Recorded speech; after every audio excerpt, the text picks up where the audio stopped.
नमस्कार, मैं हूं मीनू शर्मा। स्वागत करती हूं आपका personal finance bulletin money time में, जहां आपको मिलेंगी आपकी जेब और जिंदगी पर असर डालने वाली पर्सनल फाइनेंस, बिजनेस, कॉर्पोरेट और पॉलिसी से जुड़ी हर छोटी बड़ी खबर, वो भी विस्तार से। तो चलिए बिना देर करे शुरू करते हैं इस बुलेटिन में खबरों का सिलसिला। बीएसई एनएसई शनिवार 20 जनवरी को स्पेशल ट्रेडिंग सेशन के लिए खुलेंगे। दोनों स्टॉक एक्सचेंज साइट व्यवधान से निपटने के लिए तैयारियों की जांच करने के लिए इक्विटी और इक्विटी डेरिवेटिव सेगमेंट में एक ट्रेडिंग सेशन आयोजित करेंगे।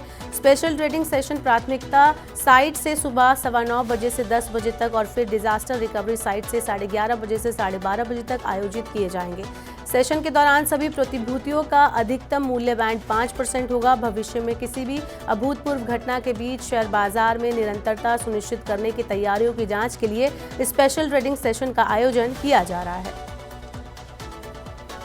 12 जनवरी को समाप्त सप्ताह में देश का विदेशी मुद्रा भंडार 1.63 अरब डॉलर बढ़कर करीब 619 अरब डॉलर हो गया। इससे एक सप्ताह पहले विदेशी मुद्रा भंडार 5.89 अरब डॉलर घटा था। देश का विदेशी मुद्रा भंडार अक्टूबर 2021 में 645 अरब डॉलर के रिकॉर्ड स्तर पर पहुंच गया था। इस दौरान सोने का भंडार 24 करोड़ डॉलर घटकर 47.25 अरब डॉलर रह गया।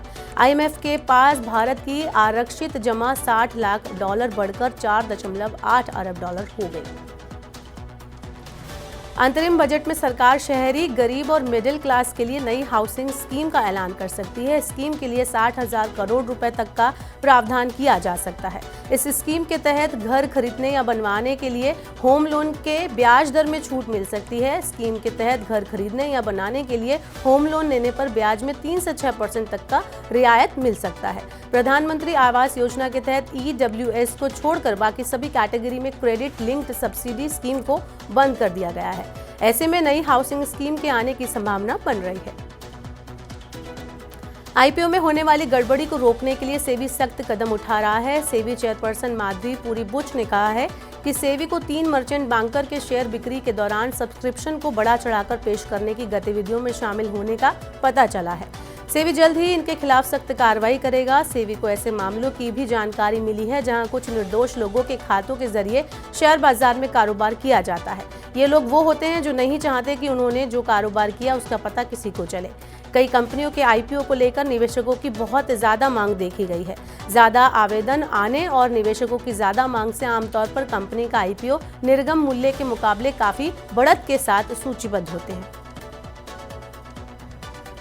महंगा होने के बावजूद भारतीय जमकर सोने में खरीदारी कर रहे हैं। यही वजह है कि देश में सोने के आयात में बढ़ोतरी देखने को मिल रही है।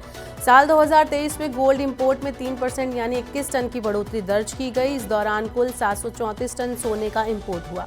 2022 में 713 टन सोने का इंपोर्ट हुआ। जानकारों के मुताबिक 2023 की आखिरी तिमाही में त्योहारों और शादियों के सीजन के दौरान फिजिकल मांग बढ़ने की वजह से गोल्ड इंपोर्ट में इजाफा हुआ है। दिल्ली डेवलपमेंट अथॉरिटी ने 500 लग्जरी फ्लैट की ई नीलामी के लिए रजिस्ट्रेशन शुरू कर दिए हैं। इन फ्लैट्स की ई नीलामी 5 फरवरी से शुरू होगी। रजिस्ट्रेशन की अंतिम तारीख 29 जनवरी है।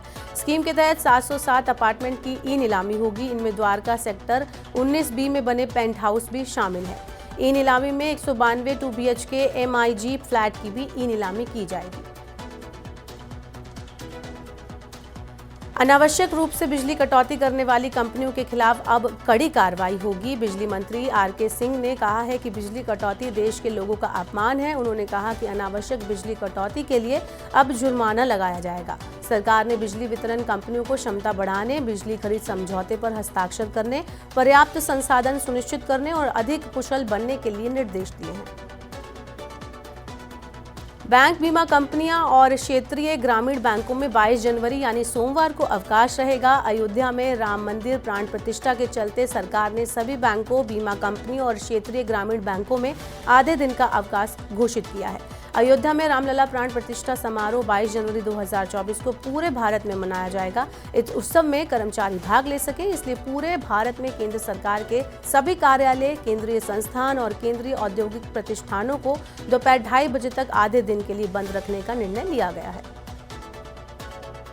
वैश्विक स्तर पर बहुमूल्य धातुओं की कीमत में आई तेजी के बीच दिल्ली सराफा बाजार में शुक्रवार को सोने का भाव 250 रुपए की बढ़त के साथ 63,000 रुपए प्रति 10 ग्राम हो गया।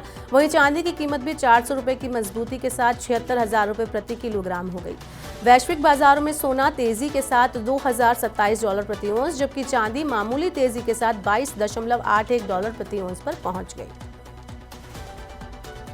और अब आज की आखिरी खबर जो है आईपीओ से जुड़ी हुई। स्टील वायर बनाने वाली बंसल वायर इंडस्ट्रीज लिमिटेड ने आईपीओ के लिए बाजार नियामक सेबी के पास दस्तावेज जमा कर दिए हैं।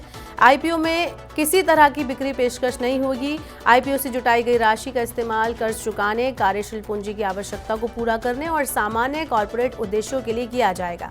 आपको बता दें कि बंसल वायर इंडस्ट्री स्टील की तारों का निर्माण और निर्यात करती है।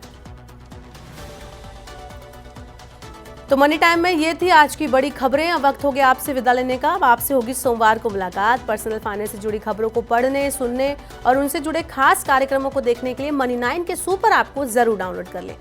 साथ ही आज का हमारा मनी टाइम आपको कैसा लगा, नीचे कमेंट बॉक्स में हमें अपना फीडबैक देना ना भूलें।